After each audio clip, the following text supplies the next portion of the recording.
Cool. Well, good morning, everyone, and welcome to our publishing sector webinar, the Chinese Book Market Update. My name is Chris Lethbridge, and I'm the UK sector lead for the creative industries. Today is the first of our two-day virtual trade mission to China for the publishing sector. It's aiming to help connect UK and Chinese publishers. To quickly introduce the CBBC, the China-Britain Business Council helps British and Chinese businesses and organisations work together in China, the UK and third markets around the world. And with over 65 years of experience and experts in 11 UK offices and 15 Chinese locations, we support companies of all sizes and sectors, whether they are new entrants or established operations, to realise the full potential of the fastest growing market in the world. Our network of 130 staff across 26 offices in the UK and China understands the sectorial, geographical, cultural aspects of business success in China. This personal expertise is complemented by a wide range of CBBC events, research and consultative services tailored to meet the specific requirements of companies. We cooperate closely with the Department for International Trade, the Foreign and Commonwealth Office, and across government to highlight export opportunities for UK companies and investment opportunities for Chinese organisations. As an independent organisation, CBBC offers trusted, impartial advice while maintaining close relationships with UK and Chinese governments. Today we have a webinar update in the Chinese publishing sector. This will include approximately a 40-minute update from Yanping Jiang from OpenBook Beijing on the latest trends in China. And this will be followed by pre-recorded updates from Nancy Cheng, Secretary General of the International Publishers Copyright Protection Coalition in China, as well as company updates, Chinese company perspectives, including Alan Young, Chief Editor at BabyCube Beijing, Brianna Zhao, Rights Manager, Children's Fund Publishing, and Xin Feng, Deputy General Manager of the China National Publications Import and Export Corporation. First of all, I'd like to welcome Yanping to provide her presentation. Yanping Jiang opened OpenBook in 2000 and focused on book industry research. She is now the CEO and Vice Chairman of OpenBook Beijing Limited. Yanping is a renowned book industry expert in China. She has presided over research projects undertaken by the Publicity Department of the CPC Central Committee and provincial publicity departments, which together oversee the Chinese book industry. Yanping has more than 20 years experience in providing research and advisory services to a global client base. OpenBook Beijing specialises in providing consultancy, research and data services for the book industry and developing the world's largest database of Chinese books, retails, sales monitoring and tracking systems. We will have an opportunity for Q&A at the end of Yanping's talk, so please put these either in the Q&A function or raise your hand at the end and we can unmute you. Without further ado, Yanping. Hello, everyone. It's my pleasure to be here with you all to discuss current trends in China's book market, including the performance of imported titles. I will also offer suggestions for international participants entering China's market. OpenBook was established in 1998. We have created a big data system that monitors the sales of books throughout China. Our resources today include around 10,000 physical and online bookstores. OpenBook is the authoritative source of data for Chinese book market. Our monthly book selling lists are highly anticipated. In 2017, we started our international business. You may have seen some of our monthly market reports in Publishing Perspectives. Over the past couple of years, we have been working closely with Western publishers and booksellers to identify partnership investment opportunities in China and throughout Asia.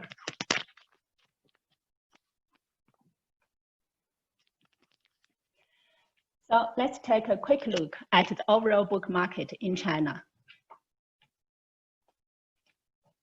China's overall book market had been continuing to demonstrate impressive growth before outbreak. In the last 6 years, the market has doubled in size.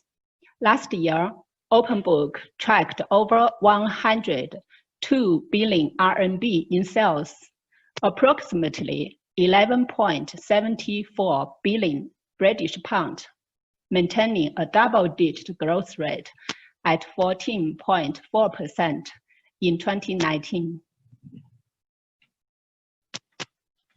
So much of the recent growth is attributed to the explosive growth in online sales. Here you can see that the inflection point in online versus physical bookstores took place in 2016, when online sales, highlighted in light blue, eclipsed physical bookstore sales, highlighted in dark blue. So last year, OpenBook recorded that online bookstores grew at a rate of 24.9%, while sales at physical bookstores declined by 4.24%. So please note that online store channels include JD.com, Tmall, Dangdang, and independent online bookselling retailers. And please also note that Amazon China has officially ended its print book business in mid-term 2019.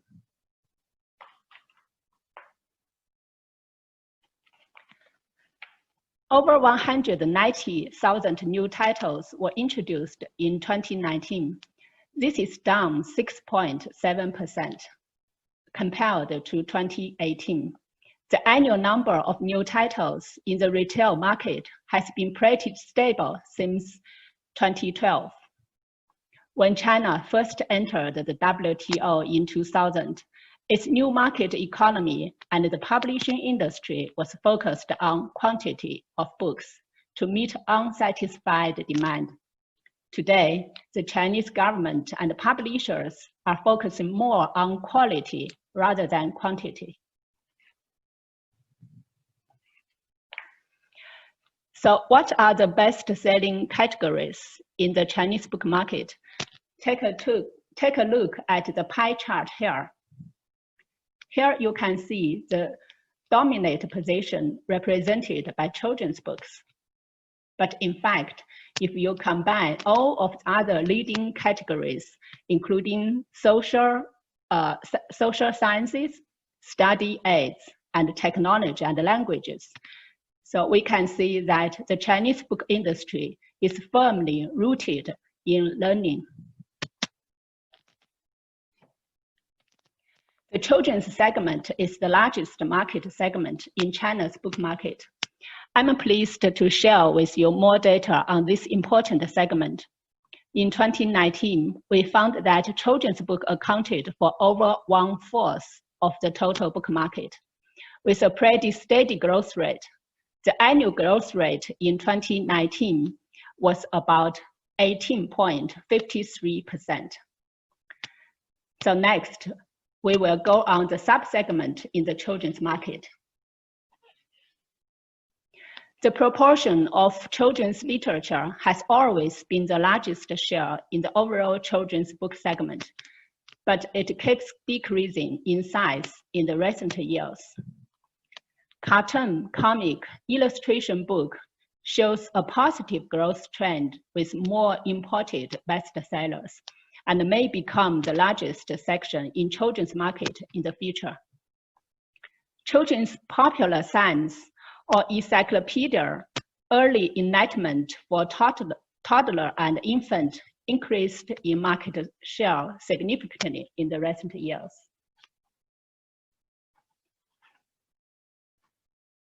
So in general, we summarize the following market feature for children's category. First, children's market continues to maintain positive growth with expanding market size. The profitability of children's books has been higher than the average level of the overall book market. Performance of children's sub-segments are different according to different sales channels. In such case, children's literature accounts for the largest segment in physical stores, while cartoon, comic, and illustration books account for the largest proportion in online stores. Children's book market will continue to grow in the future. Parents who were born in 1980s and 1990s grew up in the era of reform and opening up. They pay a great deal of attention to their children's reading and education. China's gradual liberalization of birth restrictions has also expanded the target market of children's books. So let's take a quick look at the overall book market in the first quarter of 2020, which has been largely affected by coronavirus.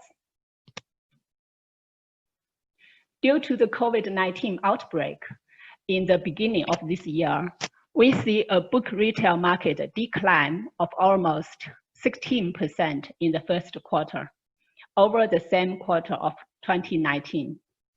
Physical bookstores in China, as in most places, were, of course, the hardest hit segment of the report, showing a remarkable 54.97% drop over the first quarter of 2019. Those shops experienced their darkest hours in February. Graphically, the sharp change in sales through physical bookstores is striking in the chart above. The Chinese market, having demonstrated dependable controls in its monthly activity patterns in 2018 and 2019, simply it seemed tanking in January and mid-February, with a comeback seemingly starting to appear in late February and March. In April, we see that physical bookstores had a sign to recover. The growth rate compared to March was 18.94%.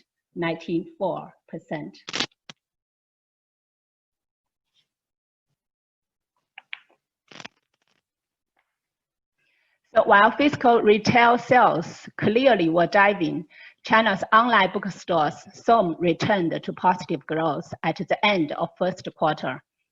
Online channels are reported to have increased their sales by 3.2% compared to the same period of last year. As consumers and publishers shifted to digital orders and sales, logistic issues compromised distribution and delivery for a time. By March, such supply chain factors seem to have been recovering, giving online sales a modest boost. Between March and April, we see online book sales are actually higher than the same period of last year. It is interesting to consider the impact that COVID-19 may have had on longer-term trends in consumer purchase behavior. We will be following this closely.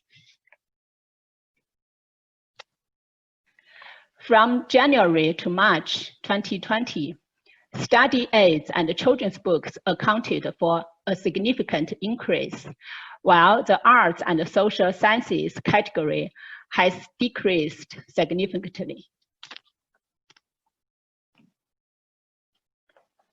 So how did the Chinese publishers respond to the massive challenges presented by COVID-19?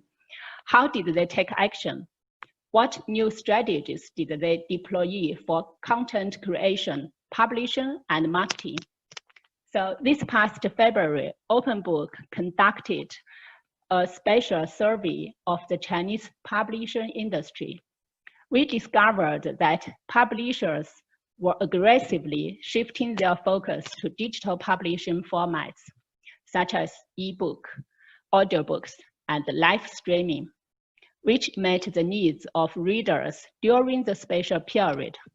We found that 90% of Chinese publishers have used their own resources to offer free digital reading platforms for readers across the country. About 70% publishers offered free ebook and audiobooks, and 41% offered free online course.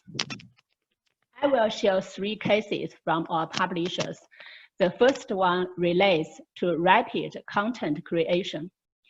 In late January, Dolphin Media published an illustrated book for children called BabyCube Coronavirus, in order to let the children understand that something bad has happened in 2020.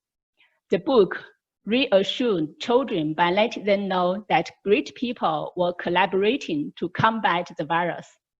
At the same time, Dolphin Media produced and launched an audio version of the book on their WeChat public account. Subsequently, they launched an online course based on the book. The course was transmitted through social media and distributed to nearly 300,000 families. The publisher's rapid response to release this book through multiple channels and formats is impressive. Perhaps we all should consider, as part of our annual planning, the need to have a rapid response capability in place. The second case was the publishing process. Guangdong Science and Technology Press distributes official manual for reading reference without delay. They published the book in 1 week. The print format of Virus Protection Manual of Coronavirus debuted on January 23rd at the peak of virus outbreak.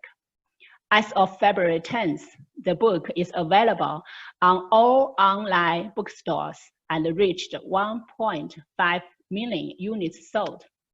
At the same time, free electronic version was released as article on the publishers and 2 other WeChat public accounts. As of February 10th, total number of reading reached 25 million in China. On January 24th, it's Chinese New Year's Eve. It launched a free ebook on major online reading platforms.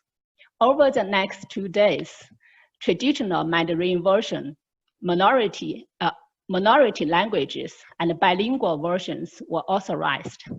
Other languages, such as English and Malay, have also been authorized. Soon, the audiobook was produced on January 25th and became available on Himalaya FM platform and had 20 million views as of February 10th. On January 27th, the book video was completed and released on video platforms with millions of ratings.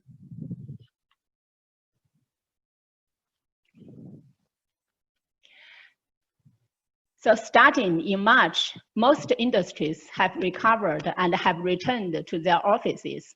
Our publishing industry has also gradually recovered, and many publishers are exploring new marketing strategies, such as live broadcasting and operating online bookstores. OpenBook's April bestseller lists for fiction and nonfiction highlighted the release of many new titles, which in itself is a symbol of recovery of the publishing industry, as the release of new titles had been absent for 2 months. On the path to recovery, several publishers adopted unique marketing strategies that are worth taking a closer look at. We would like to highlight the OpenBook #1 bestseller in fiction for April, Life is Like Ocean, as the third case. The book tells the story of a mysterious colonel through a tough life. Its success is largely attributed to Wei Ya's live broadcasting campaign. Wei Ya is famous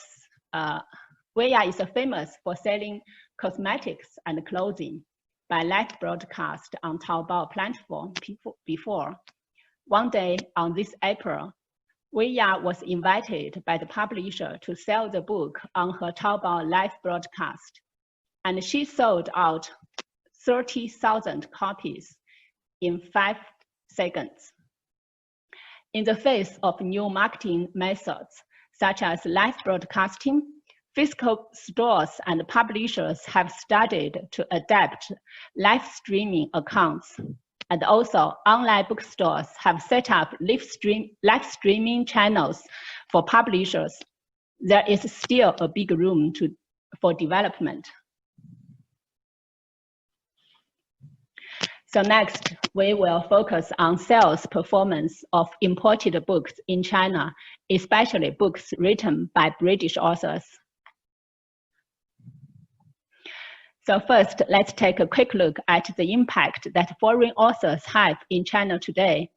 As you can see, 80.16% of the books offered for sale in China today are from foreign authors.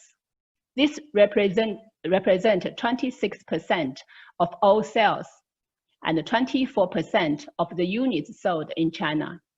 To put that in perspective, we estimate the total market for foreign authors is around 2 billion British pounds a year and growing.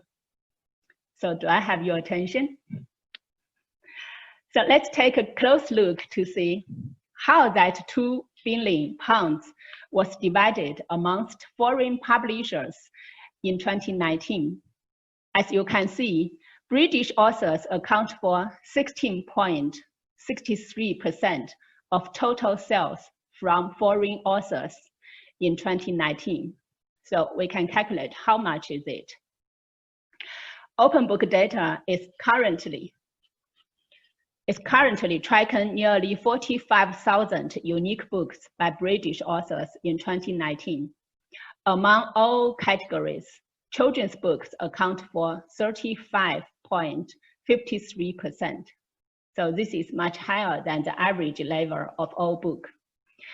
Literature accounts for 13.35%. Children category is also the best-selling category in terms of units sold. Over 50% languages and literature books are the other two best-selling categories. For children's category, we see that for each unique title, the average number of units is higher than average of all categories. Next, I will share best-selling imported children's books written by British authors. We are impressed by the popularity of some of those books in China over years.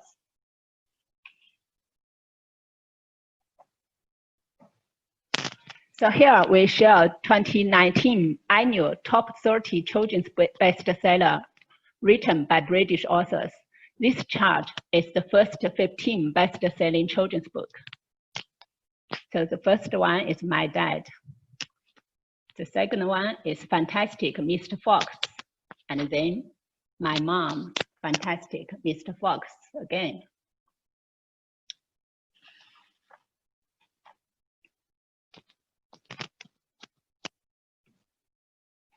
This chart is the next 15 best-selling children's books. So you may find your books in the chart. So a lot of Peter Rabbit and his friends.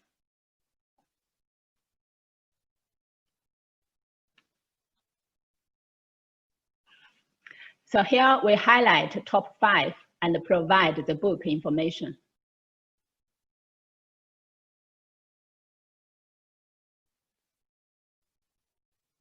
And we also provided the sales number of each book, which is what we monitored.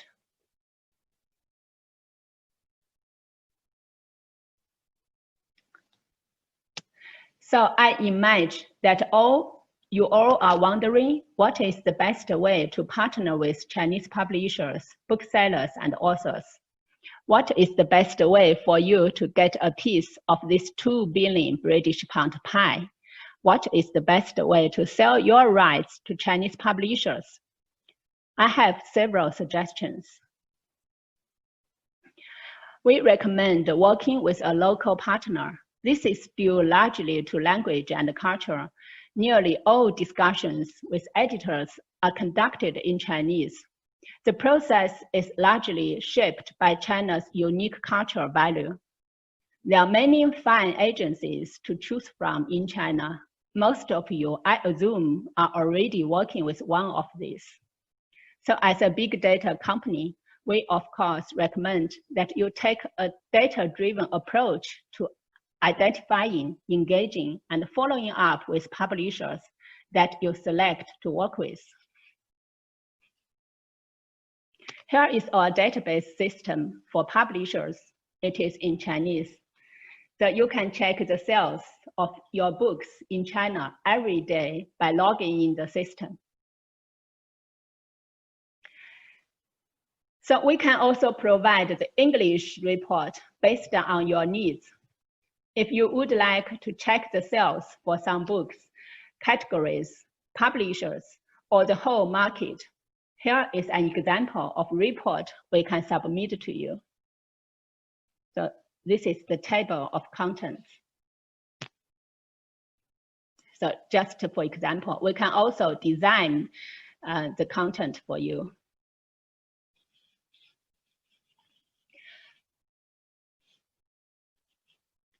So our system now have more than 10,000 editors as our users. So we can also promote your rights to Chinese publishers and your books to Chinese bookstores through our customer network and our conferences in the publishing industry. Through simple steps, we can connect your stories to opportunities in translation, print, and other rights. You will get regular feedback on your rights for sale. Your rights can be viewed by our hundreds of upstream customers. And your books can be promoted to more than 10,000 bookstores. So we would like to help foreign partners to maintain your customer relation in China and identify new growth opportunities in China. As in this special outbreak period, you could not come to China. We would like to support your business in China by introducing your copyright to editors or maintain customer relationship and any other strategies you would consider. We should take this outbreak challenge as a business opportunity together for global publishing industry. And for your information, we have successfully applied to several projects from overseas publishers and platforms who wanted to enter China and other Asian markets. OpenBook organizes tens of events every year to set up communication for the upstream and downstream in the industry to show the latest development and trends. Your brand can be exposed to the Chinese market through these activities and met with the industry interested local customers. So, and finally, let's consider cooperating with some Chinese best-selling authors. China is now focused on quality, and an increasing number of these quality titles are being produced by Chinese authors. As publishers, you have been successful in selling books into China. We now see an opportunity for you to use your skills to sell the best books from China through your network. Let me present some Chinese best-selling authors. So first is Yang Hongying. Is China's best-selling children's author in modern history. She has sold more than 160 million books in the past 13 years. She has been compared to Americans' Mr. Rogers with her remarkable ability to communicate with children and to help them understand the feelings they experience during life transitions.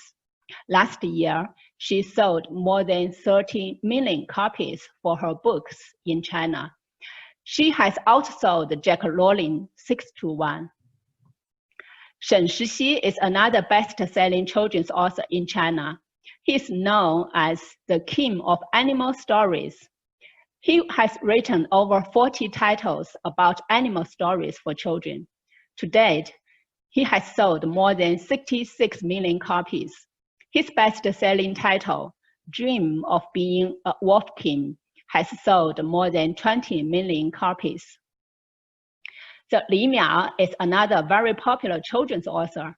Professor Li's works have made it easy for everyone to understand complex science topics. One of his current best-selling books is Quantum Mechanics for Kids. Then we have Chen Lei as a non-fiction writer. His most famous series called 30 Minutes in Cartoon has been listed in OpenBook non-fiction bestseller chart top 30 since the publication of each one. He uses his humorous language and funny comic style to present history, economic, and cultural stories. He has recently made the unbelievable achievement of capturing 10 of the top 13 positions on OpenBook's nonfiction. So finally, the writer Chao Wenxuan, everyone would recognize him in China as he was the winner of 2016 Hans Christian Andersen Award. His novel Bronze and Sunflower has been listed on the New York Times bestseller list. To date, his books sold for more than 60 million copies in China.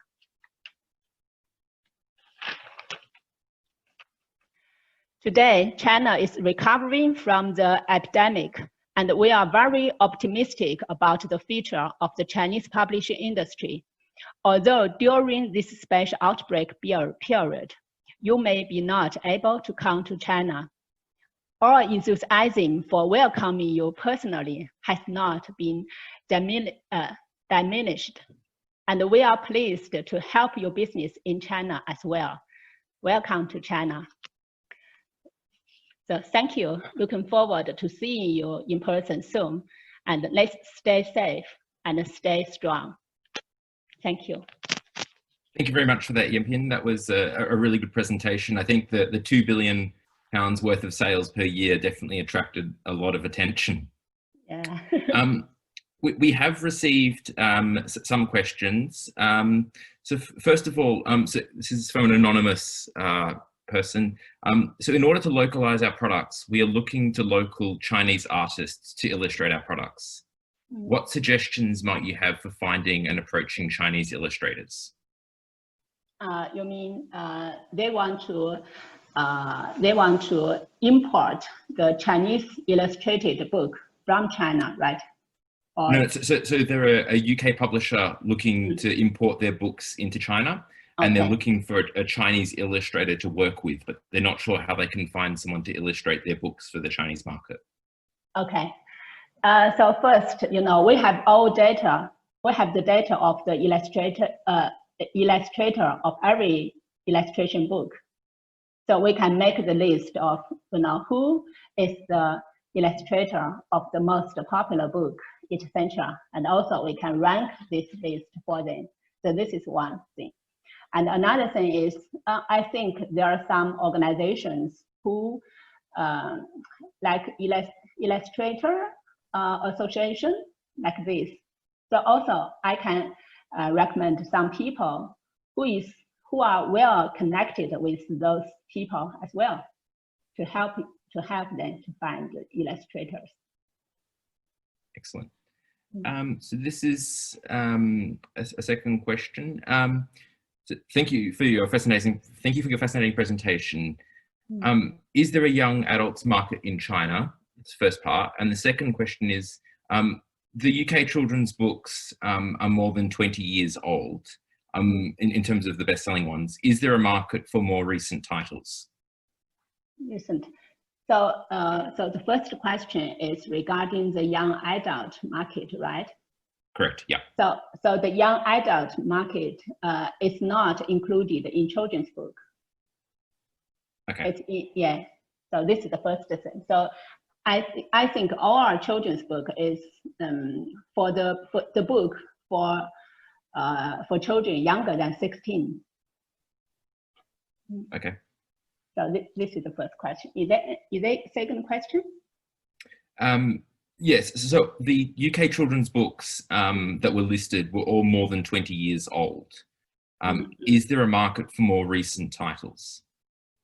You mean for 21 years old? No. So the Sorry. books that were listed, in terms of the most popular books that are being sold in China, they are all quite old books. So they're more than 20 years old, the books. Okay. I understand. You mean for some books they are like backlist or something like that. So they have been popular for many years. Yeah, I Correct. think, yeah. So this trend is more and more obviously recent years. So I think for last years, the most popular top 30 children's book, more than half is older than 10 years, almost this. Yeah. And the new titles, which were released last year, only less than three. Okay. And so is there a market, do you think, for newer books, or is it there's definitely a bigger focus on older ones? They're not a special market for those books. They're together. They're just one market in China. The old book are sold together with the younger books. Okay.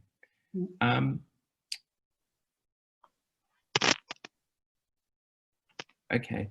So I've got a question.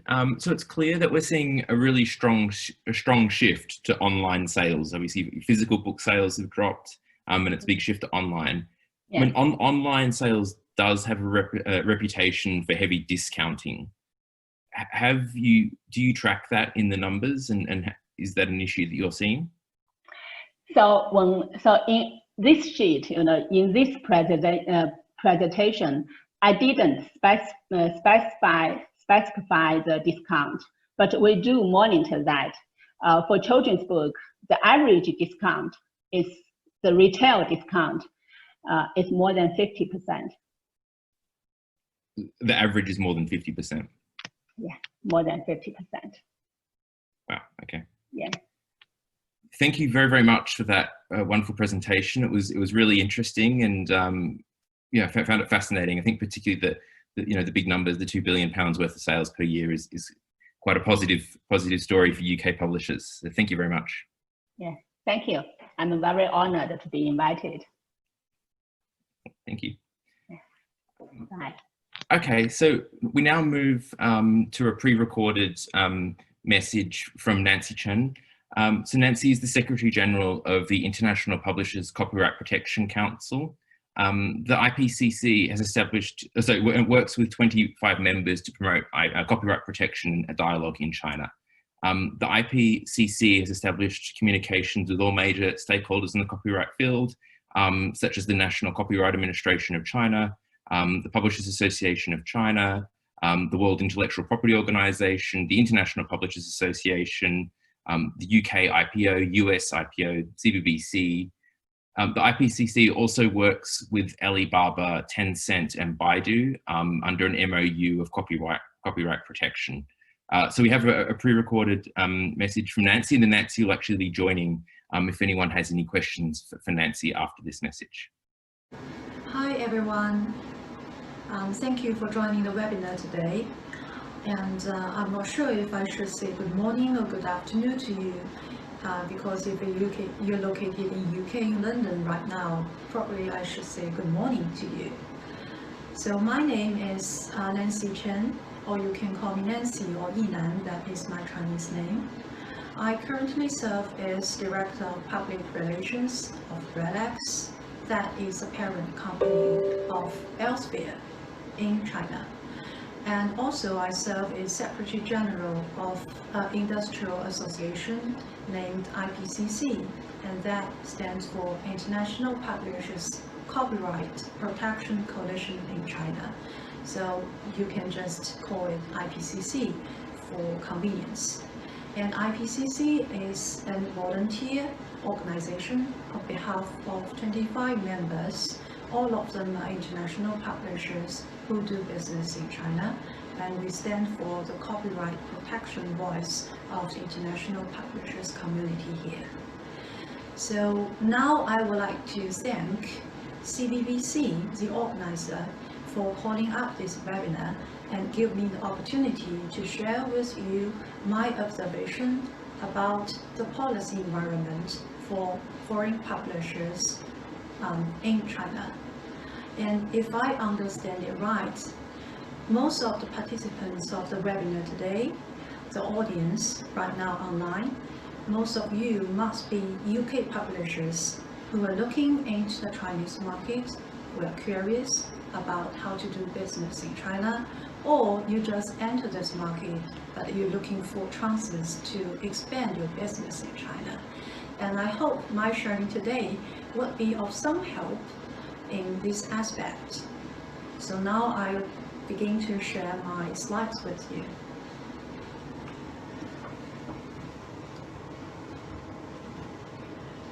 So publishing is a business in China, but it is also a very heavily regulated business. So to do publishing business in China as a foreign player, there are some don'ts. I would like to say first here is a bottom line. So if you have this general principle in mind, you avoid tracking onto some fields that is not currently allowed by the Chinese regulations or Chinese laws.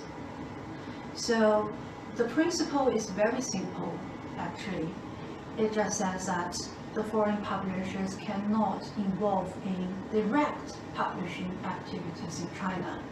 By saying direct, I mean that as an international publisher, you are not allowed to do publication of printed or electronic titles with local Chinese ISBNs here in mainland China. And here we have the main regulators of the publishing industry, domestic or international alike in China, and the big boss here is the Publishing Bureau. The Publishing Bureau under the Central Committee of Chinese Communist Party. And under that, there are several bureaus and divisions that are in charge of different aspects of publication and press. And now I just select two which I consider as most relevant to the international players here. So the first of them is the division in charge of publication, import and export. And the second of them would be the division in charge of copyright administration. So now we are clear about the don'ts, I will come into the do's. So as a foreign publisher, as a UK publisher, what you can do in China, what kind of business you can do with local Chinese partners. First of them is the copyright licensing business. That is to say, you can license the print rights of an English title, or you can license a translation rights of your title to a local Chinese publisher. And they will publish the title in the Chinese market for you, and they will have the rights to obtain a local Chinese ISBN, which is a must to do publishing in China. And also under this type of copyright licensing, you can also jointly develop content with a local business partner. That is the publishing projects with Chinese partners. There were two very outstanding examples here, and these two I'm very familiar with because I used to work for FOTRP, that is Foreign Language Teaching and Research Press, which is the third largest educational publisher in China. And the two projects I would like to mention here is, first example is a new standard English series between Macmillan and FOTRP. This is the most used textbook for Chinese primary and secondary schools. And the second example would be the new concept English. That is also the most used textbook for educational institutions outside the public school system in China. And that is a joint project between Pearson and FLTRP. And you can see the cover of these two English educational titles here on the right of the slides. These kind of publishing projects involve Chinese authors and foreign authors invited by your publisher, and you can also have a joint international editorial team, but you co-develop a title that is dedicated to the Chinese audience, to the Chinese readership. And the second kind of business you must be very, very familiar with, that is publication imports via licensed agencies. So for agencies who can import or export publications, you need to obtain a license to do such kind of business from the regulator, that is the Publishing Bureau. There are several players right now in the Chinese market who have this kind of license, and I just list the largest two of them here at the bottom of the slide. So the first of them is China National Publications Import and Export Group Corporation, CNPIEC, and second is China Educational Publications Import and Export Corporation, which is called CEPIEC. These two are the two largest, but you are free to choose the other agencies as long as they have this license to import your titles into the Chinese market and do distribution for you. Now we come to the third kind of business, which is quite special. So I give one slide to this kind of business. That is a joint venture between a foreign publisher and a local Chinese publisher. But I need to remind you that it is a joint venture, but actually it's not a real publishing joint venture, actually. So what I mean that under this joint venture, although you have capital invested with a local Chinese partner, what you can do is still the print book distribution business. And you cannot publish in your own name a Chinese title. If the title is to be published in the Chinese market, then it is published under the name of your local Chinese partner, who will obtain the Chinese ISBN for you. So under this kind of joint venture, you can do print book distribution, as I just mentioned, or content development, but it's a scaling up content development. You can do translation of your original titles, and you and the local Chinese partner can together design, develop, and commission a title that is specially designed for the local Chinese readers. And the third purpose of this kind of joint venture, from my observation, would be a very brilliant branding effort. Because if you want to expand your brand in China, if you set up a joint venture and then you promote a co-branding with the local Chinese partner, that will help you to expand your brand awareness among the Chinese readers. Because I know that most of publishers today at the webinar are UK children's book publishers. So here I list three very good examples in children's publishing field. These three kind of joint ventures, the first of them would be Children's Fund Publishing Company, and that is a joint venture between Post and Telecom Press and a Danish company named Egmont. And the second example would be Hachette Phonics Cultural Development Beijing Company, and that is a joint venture between Hachette Livre and Jiangsu Phonics Publishing and Media Company. And third example would be Macmillan Century Consulting Service Beijing Company, and that is a joint venture between Macmillan and 21st Century Publishing Group.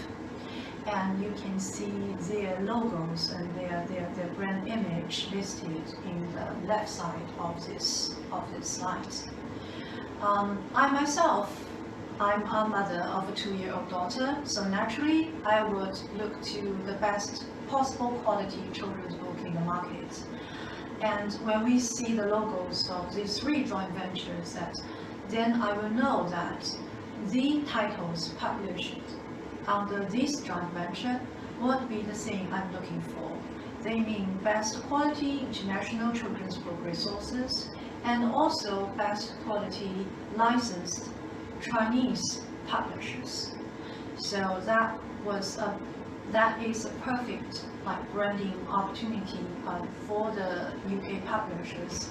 If you're looking to expand your business in China, you may want to find a very good local partner and consider this kind of scale-up content development project with a Chinese local partner. But of course, joint venture involves many complicated procedures, steps, and approval from the publishing regulators in China. That is another story, and I will not touch upon such business details here. So now I will come to the issue of copyright. And I know that as a publisher, while you're doing publishing business in China, the other major concern for you must be copyright. So what is the copyright environment in China right now? How is it compared to maybe 5 or 10 years ago? And what is new here right now in this field? In short, from my observation and from my organization's observation, I can say with confidence that the copyright protection environment in China nowadays has much improved compared with 10 years ago and is continually improving in the future. Because China has the ambition to become the major power of innovation. And to do that, they aim to be a major engine for copyright protection and also generally for intellectual property protection by the middle of this century. So to do this, especially this year, a lot of things are happening in the law making, regulation making around intellectual property in China right now. And the one that is most relevant to publishers like us are the 3rd Amendment of the Copyright Law, which is going on right now. And the draft of the 3rd Amendment of the Copyright Law is now open for public comment and is going to be closed next week on June 13th. And right now, coalition like IPCC and the other domestic international trade associations are actively involved in the discussion and providing of comments to help the lawmaker in China together to make this new copyright law more industry friendly. And the highlights of this copyright law, the draft of the 3rd Amendment, is first, it both empowers and regulates the role of collective copyright management organization in China. And second, it introduces the 3-step test to define where the limitations of rights end and what should be considered fair use. So it complies with the International Copyright Treaty and it's very welcome. And the 3rd highlight is it significantly raises statutory damage for infringement from RMB 500,000 to RMB 5 million under Article 53. And also at the same time, the burden of proof for the incurred damages is shifted from the rights holder to the defendant. And the last but not least highlight is empower stronger administrative enforcement. So all these highlights in this new copyright law are very, very welcoming in the eyes of the international publishing community. And so far, the general feedback from the publishing industry is very positive. And of course, we're still pushing for even more industry-friendly law in China. So I mentioned about the coalition that I serve as Secretary General, that is IPCC, International Publishers Copyright Protection Coalition in China. So the last part of my presentation would be to give you a very brief overview about IPCC. This year it happens to be its 10-year anniversary. So it's a volunteer publishers coalition on behalf of the voice of the international publishing community, especially for the copyright protection issues in China. And it's founded 10 years ago, and it's proposed by two largest world academic publishers. One is Elsevier, that is the company under the group that I work for. That is a company under RELX that I work for. And the other one was Springer. Now it's merged with Nature, so now it's called Springer Nature. So 10 years ago, Elsevier and Springer, they proposed to have this coalition on behalf of the copyright protection voice from the international publishers in China. And we also have two major sponsors here. So the first one is PA, that is Publishers Association UK, and the other one is AAP, American Association of Publishers. They have been IPCC sponsor in China. And the number of members today are 25 international publishers. They cover trade publisher, educational publisher, and academic publishers. And also we have new members who are doing publishing services for the publishers, like Cactus or Clarivate Analytics. So what does IPCC do exactly to advance the copyright protection situation in China? We see ourselves in three functions. First is to bridge between international publishers and copyright stakeholders in China. And secondly, we want to be a major platform for IP dialogue with the BATs, that is Baidu, Alibaba, and Tencent, the three internet giants in China, and also between rights holders and the copyright regulator, that is National Copyright Administration of China, NCAC. We're also very active in dialogue with industry associations domestically and internationally, and we work quite closely with UK IPO, US PTO, and EU IPT. These are all foreign government agencies, bodies that have a special focus on IP issues in China. We are also a trusted partner of NCAC in a campaign called SWORDNet campaign. That is a nationwide annual special action, administrative action against copyright infringement in China. And it has been proved to be one of the most effective methods to protect the publishers' lawful interests in copyright in China. And IPCC has successfully solved 2 e-book infringement cases with support from NCAC on the SWORDNet campaign for the international publishing community here. And I'm very proud to be part of these 2 very successful cases. And in terms of cooperation with the 3 internet giants in China, IPCC is the first and maybe the only industrial coalition that has signed copyright protection MOU with all 3 internet platform operators here, and that cover the major concerns or major topics the international publishers have been facing in copyright protection in the age of internet. So these are the three functions of IPCC and its roles and the kind of things we have done here.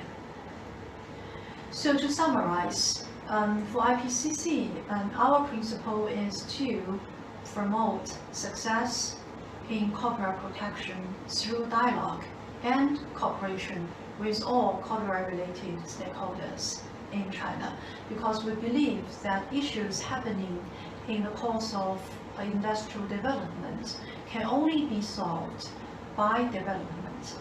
So that is our belief, and this is also the mission of IPCC. So that ends my sharing today, and I hope that it's of some help of your business in China, no matter if you are still standing at the door and wondering if I should knock at the door and enter the Chinese market, or you're already doing copyright licensing business in China and look for more ways to expand your business in China. I think right now it is a very good timing for international publishers to enter into the Chinese market. And if you have further questions and comments that you'd like to communicate further with me, you're more than welcome to contact CBBC or contact me through them. So thank you. Online now to answer any questions you may have. Nancy, can you hear us? Yes, I'm here. Hi, Excellent. everyone. I hope you can hear me all right. Coming through loud and clear. And thank you for that, both overview of Chinese publishing models, as well as the work of the IPCC and trademark developments in China. Just a reminder to any attendees, if you've got any questions, you can put them in the Q&A box. Otherwise, you can raise your hand and we'll unmute you and you can ask your question directly to Nancy. I would like to get started with the question for myself.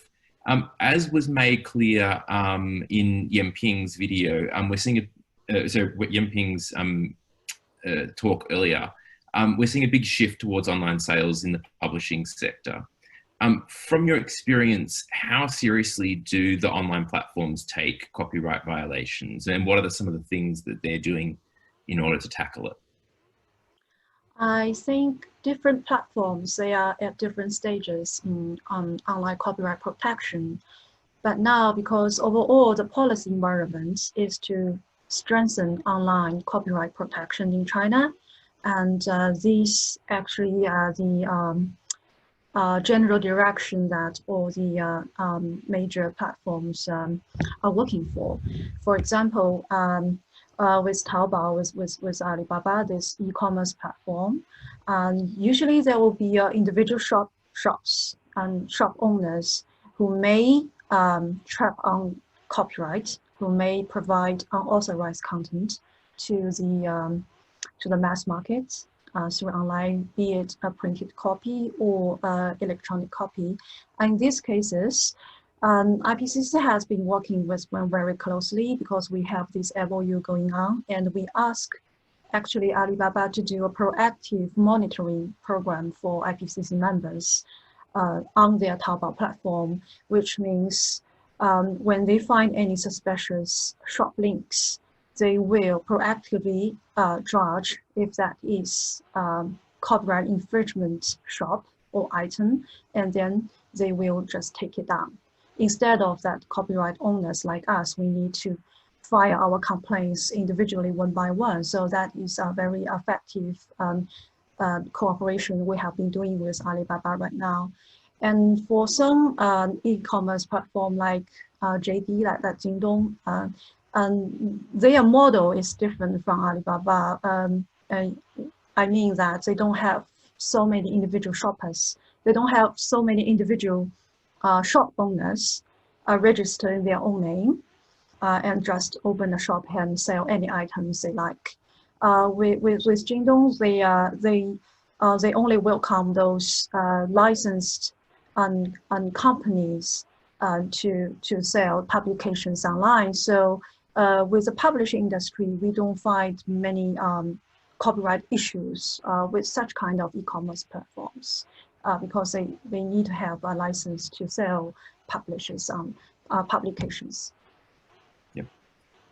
Excellent. So we've received a question from an anonymous.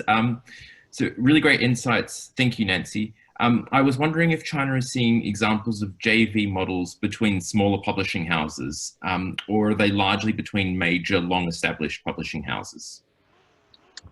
That is a good question, and I cannot pretend that I have the full authority or knowledge on any smaller publishing joint ventures.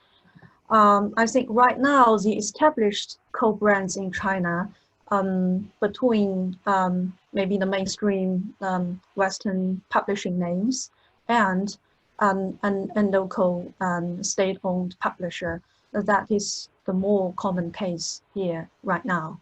But I think there's no harm if you have an interest to explore any ways to do any joint publishing program with the local publishers. Excellent. Very, very much for coming on and providing an overview of the IPCC. As you mentioned, if anyone is interested in finding out more about the IPCC, we can obviously help make an introduction between the UK publishers and the IPCC. Is there anything else you'd like to close with? Well, thank you, Chris. And I just hope that in the near future, we can see some of our guests today online in person when the travel limits is lifted. That is my hope. And yes, thank you for giving me the opportunity to communicate with so many publishers domestically and UK publishers. So thank you. Absolutely. Thank you very, very much.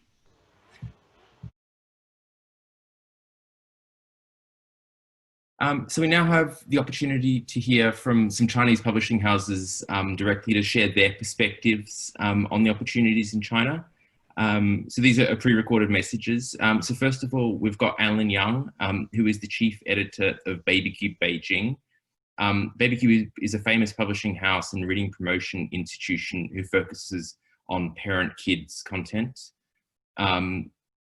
And Alan is the chief editor for publishing and IP cooperation of Little Planet brand at BabyCube.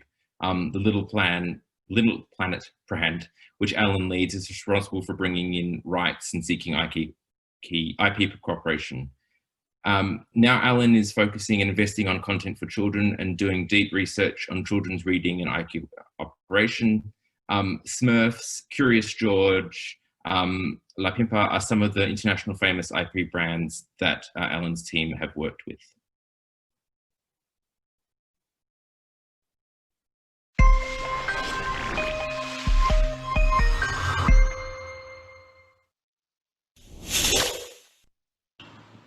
Hello everyone, I'm Alan, chief editor of Little Planet brand from BabyCube.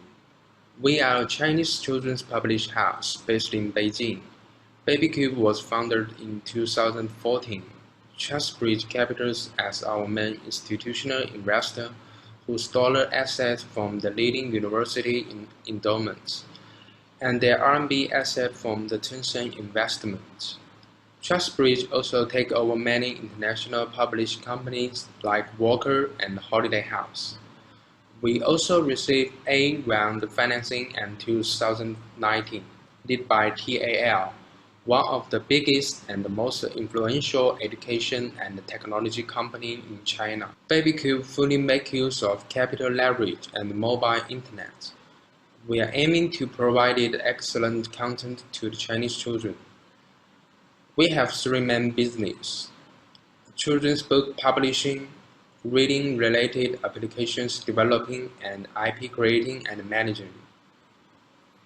As a children's publishing house, we adopt brand plus platform business model. At the moment, we possess 6 independent brands. Each of them focus on different published categories. We publish 300 to 500 titles each year, including closed book, board book, pop-up, picture book, bridge book, children's literature, science, and information book. We build very good relationship with Walker, Hachette, Random House, and we are expecting to create some new cooperation with other excellent companies.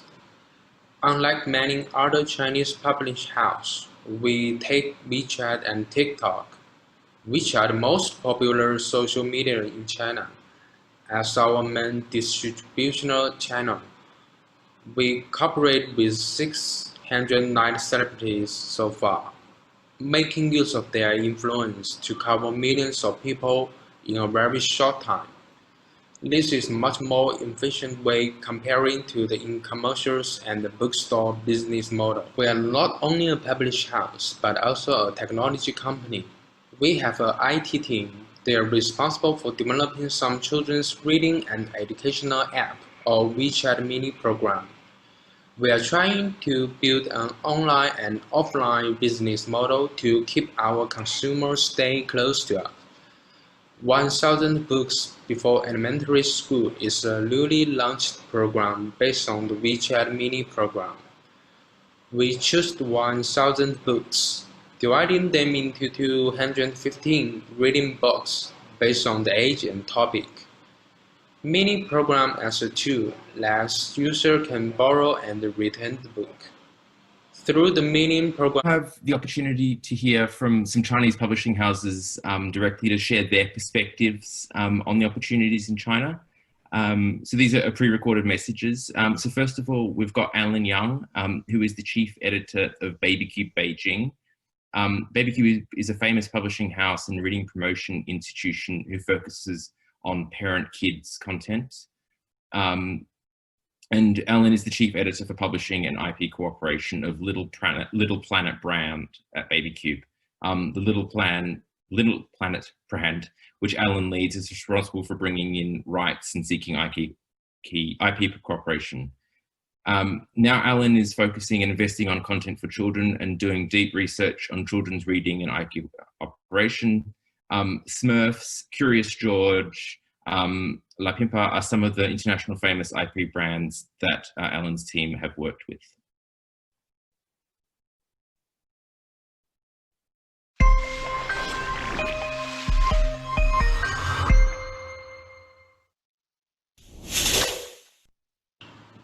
Hello everyone, I'm Alan, chief editor of Little Planet brand from BabyCube. We are a Chinese children's publishing house based in Beijing. BabyCube was founded in 2014. Trustbridge Capitals as our main institutional investor, who stole assets from the leading university endowments, and their RMB asset from the Tencent investment. Trustbridge also take over many international publishing companies like Walker and Holiday House. We also received A round financing in 2019, led by TAL, one of the biggest and the most influential education and technology company in China. BabyCube fully makes use of capital leverage and mobile internet.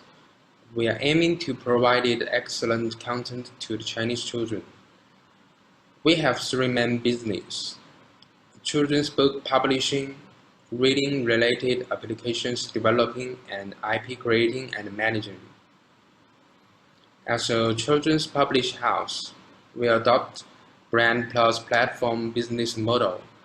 At the moment, we possess 6 independent brands. Each of them focus on different published categories. We publish 300 to 500 titles each year, including closed book, board book, pop-up, picture book, bridge book, children's literature, science, and information book. We build very good relationship with Walker, Hachette, Random House, and we are expecting to create some new cooperation with other excellent companies. Unlike many other Chinese publishing houses, we take WeChat and TikTok, which are the most popular social media in China, as our main distributional channel. We cooperate with 609 celebrities so far, making use of their influence to cover millions of people in a very short time. This is a much more efficient way comparing to the e-commercials and the bookstore business model. We are not only a published house, but also a technology company. We have an IT team. They are responsible for developing some children's reading and educational app or WeChat mini program. We are trying to build an online and offline business model to keep our consumers stay close to us. 1,000 books before elementary school is a newly launched program based on the WeChat mini program. We chose 1,000 books, dividing them into 215 reading books based on the age and topic. Mini program as a tool that user can borrow and return the book. Through the mini program, we can provide some reading materials and service like audios, videos, online text, and reading guidance. User can basically find everything about this book, and they can choose to pay the member fees monthly, quarterly, or annually. What they need to do is to grab their phone and scan the barcode, and they can then enjoy everything.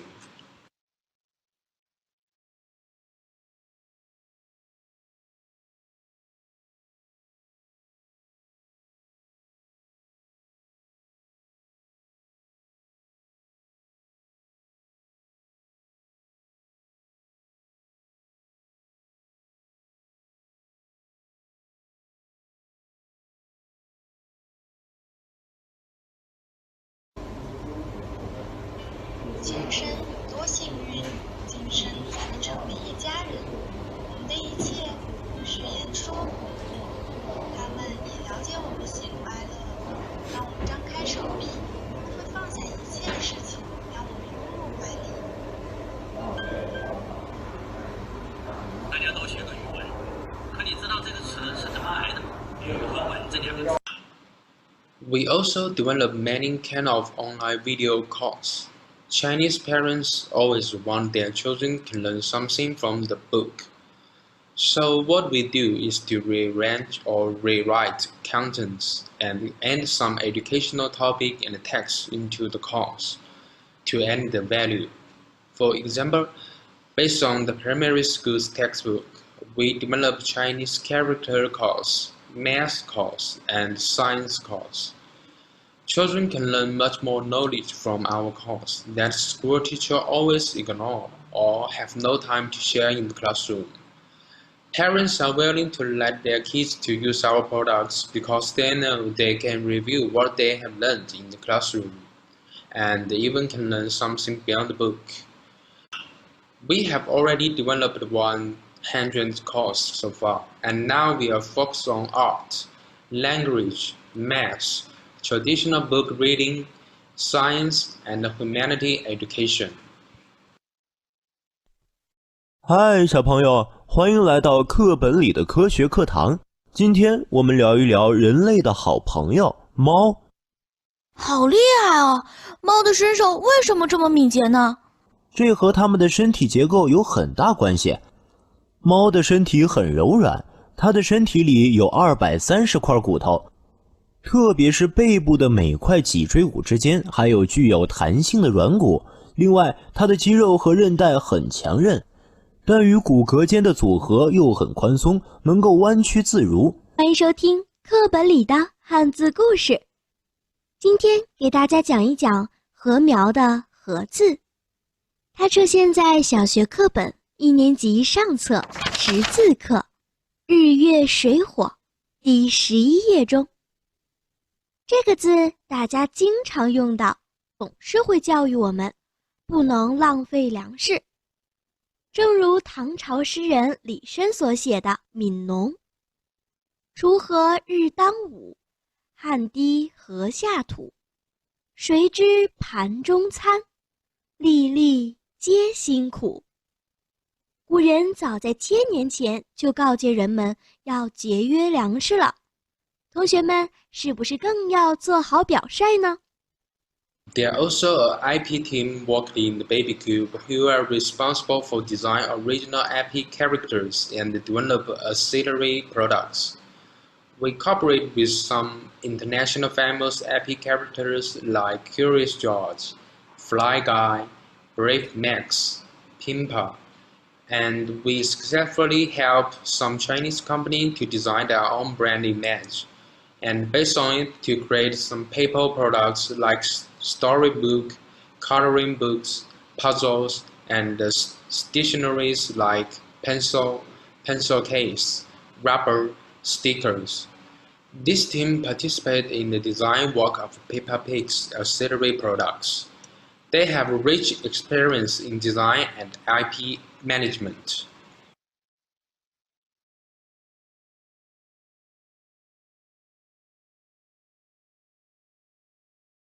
In the past few years, in addition to traditional publication, BabyCube has also been actively engaged in the digital content.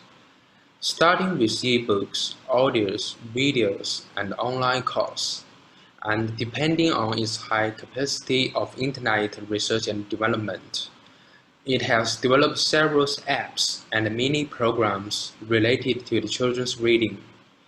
We are trying to establish a completed commercial closed loop. We regard books as a tool of traffic guidance and attract users to our own platform through the provision of high-quality content, thus establishing our own private domain traffic. In this way, all products produced by BabyCube later, either books, digital contents, or IP products, can be handled and digested within our own platform. Only when publishers has no longer worrying about productions and sales, where they have great courage to purchase more copyright resource from upstream copyright owner. Thanks to the preparation we have made for the online transformation, the influence that the virus outbreak had on BabyCube is negligible. Our mainstream channels of sales are WeChat official accounts and various online communities. In recent years, we have attached great importance to the development of such digital contents, as e-books, audios, videos, and online courses adapted from the books. Sales of these contents can be easily realized in the mobile app. Sales of digital contents are expected to account for around 30% of the total income of the company in the next 2 years. Future, we look forward to cooperating with outstanding publishing company, animation company, and education company for children's and home and abroad, and creating a great number of printed publications and digital contents from IP image, popular among children, which will meet the rigid demand for Chinese parents for education. That's all I want to share today. Thanks for watching and listening. If you have any questions, please don't hesitate to contact me.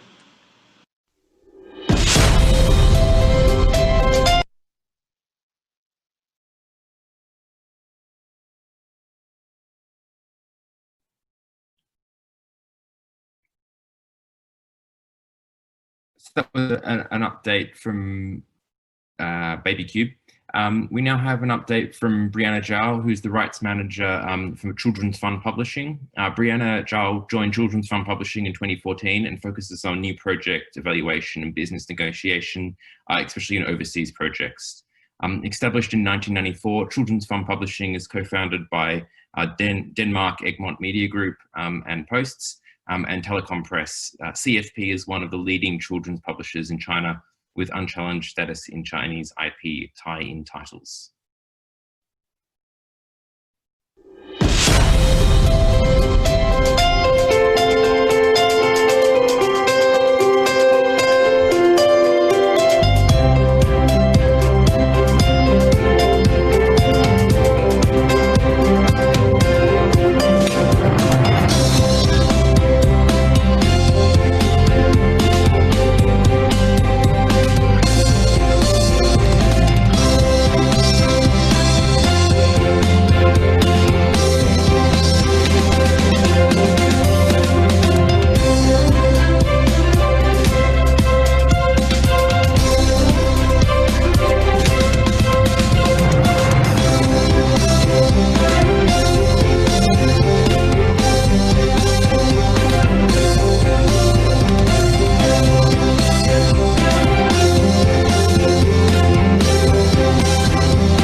morning, everyone. I'm Brianna from Children's Fund Publishing Co. Limited.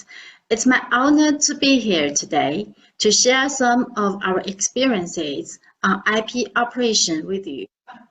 The first question I need to address is, who are we? Well, CFP is a joint venture which is established 26 years ago. Our two shareholders are Egmont Media Group of Denmark and Post and Telecom Press of China.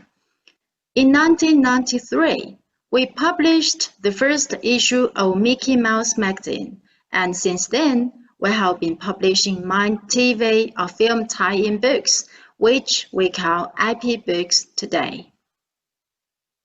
We have close relationship with many global partners such as Disney, Mattel, Hasbro, Universal, Sanrio, Nickelodeon, and DHX. We are one of the leading children's publishers in China and have rich experiences in IP books. Our mission is to make reading fun and help children discover a love of reading. In terms of IP books development, we do not only pick up titles and get them translated, but also create our own titles based on the demands of the readers and the market. We have done our job so well that we have been granted many awards and honors by our licensors.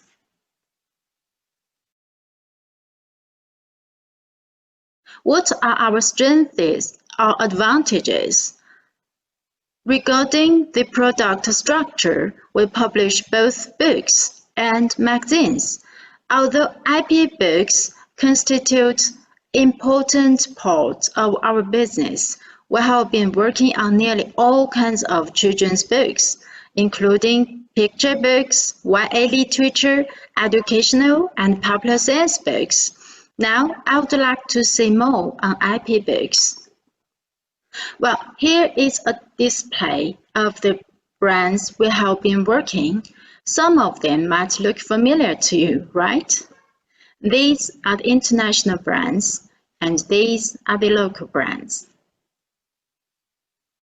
Our distribution channels range from the traditional physical bookstores to the current prevailing online channels and the newly developing social network channels.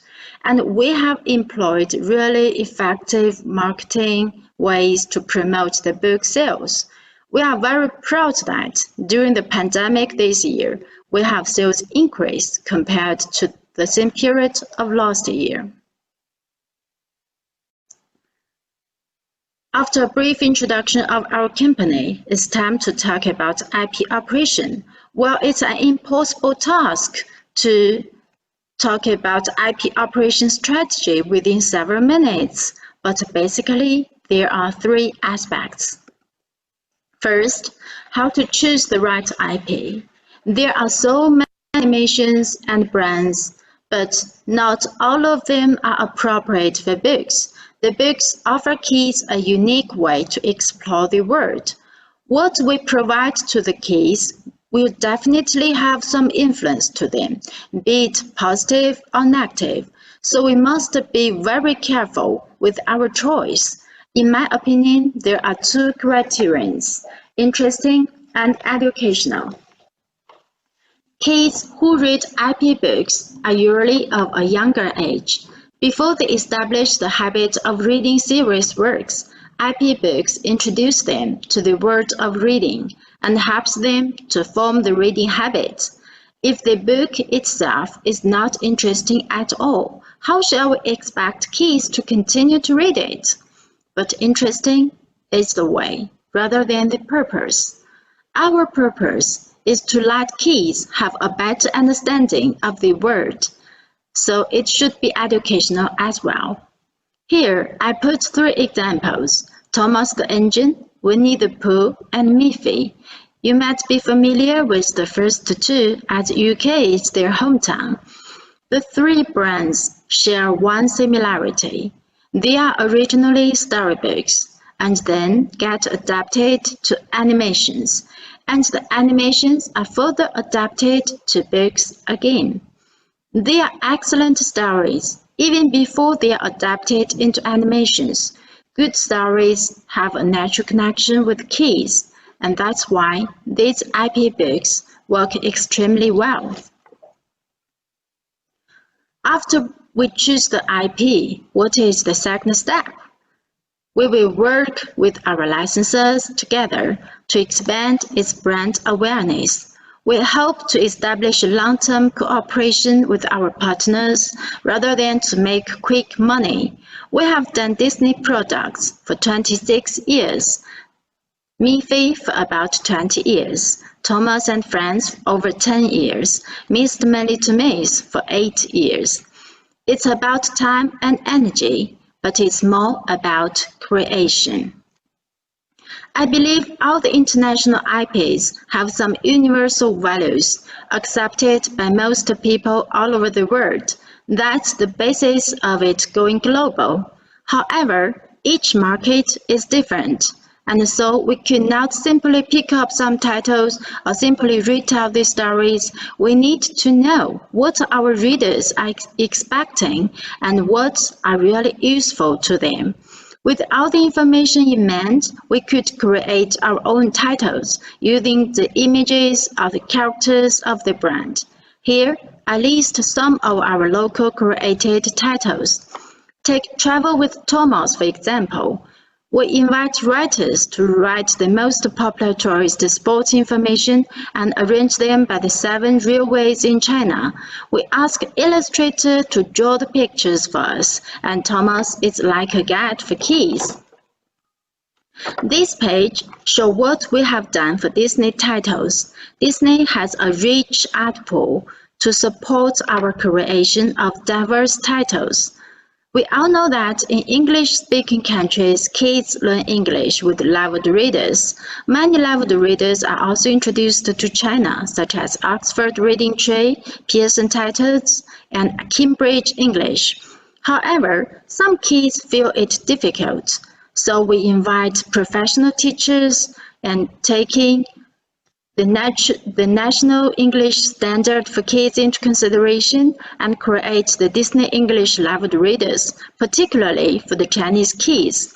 Meanwhile, we realized that there is no systematic Chinese leveled readers for our kids, so we invited experts to rewrite the Disney stories for us. We use only 50 Chinese characters to write for the first level books. It takes a lot of time to create the 2 series, but it's worth the efforts. Both series work very well for the market. The sales increased sharply during the lockdown time this year. Here are some other examples of our creation of sticker books, coloring books, and second-hand books. And thirdly, after the selection of the right IP and the localization of the titles, it comes to the key point, marketing and sales. With the progress of technology, there are many ways of doing marketing, and it's important to grasp the opportunity. I will just share with you the marketing ways most frequently used by us. Storytelling activities are not cost-effective, but we insist doing it. Why? It's the best way to talk to your readers face-to-face and know them better. That's the basis of creating right titles for them. Social media channels are important because nearly all the people are connected by WeChat, Weibo, or other apps. People communicate and learn from each other via the social media channels, and they tend to follow the influencers when they do not know which books to choose. I remember in 2016, the sales number of one of our Disney box sites reaches 10,000 within 1 hour, which is sold through the social media channel. It's really amazing. Short video and live broadcasting have emerged in recent years, and we did not hesitate a second to embrace the new marketing way. This plays a really important role in this year. During the lockdown time, all the physical bookstores are shut down, and we have to further increase our online sales. All our editors have joined the live broadcasting team to promote our titles. We also invite TV presenters and other influencers to do live broadcasting for us. As a result, we have a nice sales increase this year.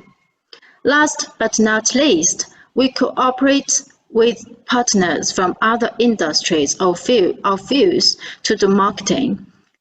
For example, we help train the KFC staff to tell the Mr. Manly to Miss stories in their 5,000 stores within China.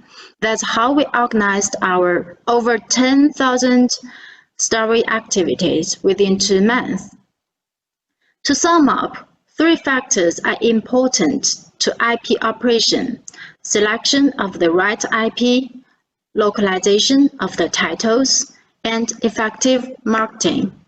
Well, that's all for my presentation, and thank you for your attention. And we now have a short video from Xin Fang, Deputy General Manager for the China National Publication Import and Export Corporation. This is our last video.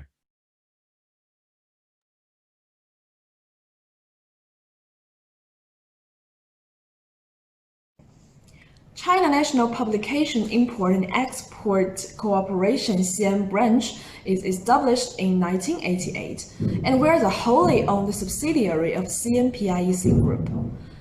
Having total set of 1 billion, we have become the strongest import and export enterprise in cultural trade in Western China.